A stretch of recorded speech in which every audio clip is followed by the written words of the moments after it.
Hey everyone, Assalamu alaikum. Welcome to IELTS Corner. It's me, your host Fiza Nadeem. I hope you all are doing well and preparing well for your IELTS examination. So today's video is going to be about reading module, like how to increase your score in reading. You may be doing something wrong, that's why you stuck to 5.5 and you really desire to achieve more than that. अगर आपका score 5 पे है और उसको increase करने की पूरी कोशिश की जा रही है और डेली बेसिस पे बहुत सारे टेस्ट प्रैक्टिस किए जा रहे हैं, लेकिन उसके बावजूद आप अपना स्कोर जो है इम्प्रूव नहीं कर पा रहे, उसके लिए क्या क्या करना चाहिए और क्या क्या ज़रूरी है, आज हम उस पर बात करेंगे। सबसे पहले मैं आपको बताती जाऊँ कि सबसे पहली चीज़ आपके लिए क्या इम्पॉर्टेंट है रीडिंग में।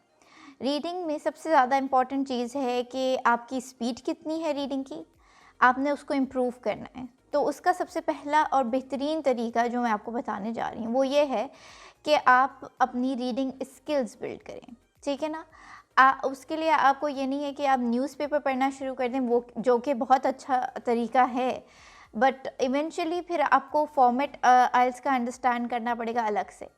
तो सबसे बेहतरीन तरीका ये है कि आप रीडिंग पैसेज कोई भी अपनी आइल्स की बुक लें, like we have here book 10, ठीक है। आपने एक पैसेज लेना है, लाइक आपने पैसेज 1 लिया, रीडिंग टेस्ट 1 का स्टेप वेल्स। आपने ये पूरा पैसेज आप देख सकते हैं, पूरा पैसेज आपने इसको रात में पढ़ के सोना है, ठीक है। ये पैसेज 1 आपने रीड कर लिया एक दिन। इसके साथ आपने अपने इसकी जो नई वोकैबुलरी ऐड होनी है, जो भी एक वर्ड है आपके पास, अब वो अपनी एक डायरी बनानी है, उसमें वो वर्ड लिखना है। आपकी वोकैबुलरी इन्हांस करने का सबसे बेहतरीन तरीका और स्पीड इंक्रीज़ करने का सबसे बेहतरीन तरीका ये है कि कम से कम 1 हफ़्ता 2 हफ़्ता, जब तक आपकी रीडिंग स्किल्स बेहतर नहीं हो जाती, यानी जब तक आपकी स्पीड बेहतर नहीं हो जाती, जब तक आप डेली बेसिस पे न्यू वर्ड्स नहीं लर्न कर लेते, उसके बग़ैर यानी बेसिक फाउंडेशन को इन्हांस किए बग़ैर आप नहीं एक्सपेक्ट कर सकते कि आपका स्कोर इमीडिएटली बढ़ जाएगा, ठीक है ना। इवन अगर आपको एक बैंड भी अचीव करना है ना ज़्यादा, तो पूरा महीना उसके ऊपर काम करना पड़ेगा और बेसिक चीज़ों पे काम करना पड़ेगा। ऐसा नहीं हो जाएगा कि एकदम से कोई चीज़ हो जाए, ठीक है ना। एक लैंग्वेज है जिस पे आपने काम करना है, उसके बाद ही क्या कहते हैं, उसको सीखने के बाद ही वो आपको आएगी, अचानक से या within a blink of eye नहीं आ जाती कोई चीज़। So work on that. Daily basis पे एक पैसेज आपने रीड करके सोना है, फिर आपने नेक्स्ट डे दूसरा पैसेज उसका रीड करना है, देन पैसेज 3 रीड करना है।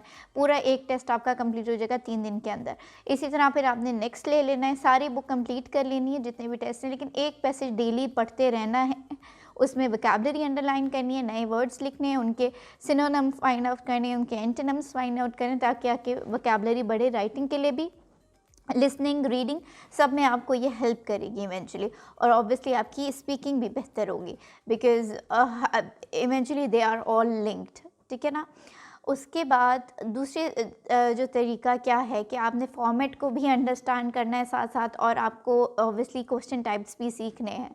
तो उसके लिए सबसे ज़्यादा जो बिगिनर्स हैं या जो लोग even they are stuck to 5 and they want to improve their score, practice 1 test a day. सिर्फ एक टेस्ट लें, उस पर सही तरीके से काम करें। अच्छा जी, सही तरीके से काम क्या करना है, यानी ऐसा होता है कि हमने टेस्ट किया, जितने आंसर गलत आ गए हम बुक बंद करके रख देते हैं, हाँ भैया we are still on the same score.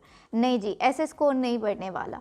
जब आंसर्स देखेंगे नहीं ना कि जो गलत हुए हैं वो क्यों गलत हुए हैं, उसकी क्या वजह है, मैंने क्या तरीका अपनाया जो कि गलत था, ठीक है ना, मुझे इस तरह से आंसर मिल सकता था, मैं किस जगह लैग कर रहा हूँ, अपने आप को एनालाइज करें। अपनी मिस्टेक्स खुद जब तक नहीं जानेंगे आप और उनको इम्प्रूव करने की नहीं कोशिश करेंगे, बहुत ही कम चांसेस हैं कि आप क्या कहते हैं जल्दी किसी भी तरीके से अपना बैंड स्कोर अचीव कर पाएँ। सो जब आंसर गलत हो जाए उसको देखें कि क्या वजह हुई है, उसको जाके करेक्ट करें, और फिर अपना क्या कहते हैं नेक्स्ट टेस्ट आपने नेक्स्ट डे ही करना है। एक दिन में बहुत सारे टेस्ट करना बिल्कुल भी अच्छा आइडिया नहीं है। दो मैं कहती हूँ ज़्यादा से ज़्यादा टेस्ट प्रैक्टिस करें, because this is the only की टू डू। बट ये ना हो कि आपकी एनर्जी बहुत ज़्यादा ड्रेन हो जाए और आप इवेंचुअली डिप्रेस होने लगें कि आपका स्कोर इंक्रीज नहीं हो रहा। आप इवेंचुअली फाइंड आउट करें व्हाट इज़ द प्रॉब्लम, ठीक है ना। जब तक आप प्रॉब्लम तक नहीं पहुँचेंगे तब तक बिल्कुल बिल्कुल भी मुमकिन नहीं है कि आप उसको ख़त्म करें। आपने क्या करना है नेक्स्ट ये कि आपने प्रैक्टिस करना है। प्रैक्टिस को इजी बनाने के लिए ना आपने क्या करना है कि आप एक पैसेज लें, ठीक है ना, सेक्शन 1 लें सिर्फ रीडिंग का, और continuously for a week at least या फॉर 2 वीक, जब तक आपके लिए पैसेज 1 कम्प्लीटली आसान ना हो जाए, ठीक है ना। आपने उसको प्रैक्टिस करते रहना है जब तक पैसेज 1 में आपकी कोई मिस्टेक ना आने लगे, आप प्रो हो जाएं। उससे क्या होगा, आपको आपका लेवल बेहतर होना जाएगा, आपको उसकी इंटेंसिटी लेवल पता चल जाएगा, और फिर पैसेज 1 कहीं भी किसी भी तरीके से आएगा तो आपको पता होगा okay I am able to manage. और इस तरह आपकी टाइम मैनेजमेंट भी बेहतर होगी, क्योंकि जितनी क्विकली आप पैसेज 1 के आंसर्स फाइंड आउट कर लेंगे उतना ज़्यादा आप अपना टाइम श्रिंक कर सकते हैं पैसेज 1 के लिए, और फिर वही टाइम आप क्या कहते हैं लास्ट पैसेज को दे सकते हैं। बिकॉज इवेंचुअली सबसे ज़्यादा टाइम आपने जो अपना रखना है 60 मिनट्स में से 25 मिनट्स आपने सेक्शन 3 के लिए रखने हैं किसी भी हाल में। और ऑब्वियसली जितना ज़्यादा आप पैसेज 1 और पैसेज 2 को बहुत ज़्यादा अच्छे तरीके से कर लेंगे कि उस पर आपका ज़्यादा टाइम ना लगे, and it actually depends on how lengthy your passages, because sometimes section 2 में आपका बहुत ही लेंदी पैसेज आ जाते हैं, डिफ़िकल्टी लेवल भी हाई होता है, कभी कभी बहुत ही इजी टू मॉडरेट हो जाता है। तो it completely depends on that. तो आपको हर तरीके से अपने आप को तैयार रखना है, हर तरह के क्वेश्चन टाइप से अपने आप को एक्सपोज करें, हर तरह के। अब जब आपने एक पैसेज 1 अच्छे तरीके से कर लिया, मीन्स जिस जिस रिसोर्सेज से, ऑथेंटिक रिसोर्सेज से आपने फाइंड आउट कर लिए कि हाँ जी ये सारी तरीके से हमने प्रैक्टिस करके देख लिया और पैसेज 1 में हमारे सारे आंसर्स करेक्ट आ रहे हैं। Now move forward towards passage 2। उसको फिर टाइम दें, उसको कम से कम 1 हफ्ता दें, 2 हफ्ता दें, जितना भी लगता है, टिल यू एस इट, यानी उसका इंटेंसिटी लेवल आपको समझ आने लगे, उसकी प्रैक्टिस अच्छी तरीके से होने लगे, उसमें आपका स्कोर्स अचीव होने लगे, फिर आप अपने सेक्शन 3 की तरफ जाइएगा। ठीक है, आहिस्ता से ही काम करना पड़ेगा, स्लोली अपने साथ कामली काम करें, बट ऑब्वियसली जितना आप अपने दिन में से अपने ऊपर काम करेंगे, इस आइल्स के ऊपर काम करेंगे, ऑब्वियसली उतनी जल्दी आपके स्कोर्स अचीव हो सकते हैं।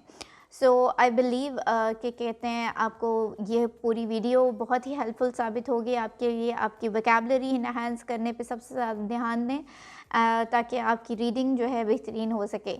और एक जाते जाते एक आखिरी टिप आपके लिए टाइम मैनेजमेंट के लिए भी देती जाऊँ कि आपने टाइम मैनेज कैसे करना है। आपने क्या कहते हैं टाइमर सेट करना है ताकि आप एग्ज़ाम प्रेशर को फील कर सकें और उस एटमॉस्फेयर में बैठें, एक अकेले कमरे में बैठें, बाकायदा टेबल चेयर पे बैठें, पेंसिल लें। If you are taking the paper based, आपने एक आंसर शीट लेनी है या कैम्ब्रिज के आंसर शीट्स अवेलेबल हैं ऑनलाइन, आप वो प्रिंट करवाएं और उन पे कम से कम क्या कहते हैं हफ्ते में एक दफ़ा कंप्लीट टाइमर लगा के पूरा उस एटमॉस्फेयर में बैठ के अपने आप को टेस्ट करें। अगर आपको आपका डिज़ायर बैंड अचीव हो रहा है विद इन यानी अगर 3 टेस्ट कंसेक्टिवली आपने लिए और उसमें आपको डिज़ायर बैंड मिल गया, so just book your test after that you are prepare for it इंशाल्लाह। So best of luck for your IELTS, and if you have any query just comment down below in this video, or if you're watching any other video of IELTS Corner, और आपको हमसे connected होना है, हमारी कोई भी technique आपको समझनी है, सीखनी है, हमारे साथ प्रैक्टिस करनी है, so please feel free and contact IELTS Corner. Our number is in the description and you can easily contact with us.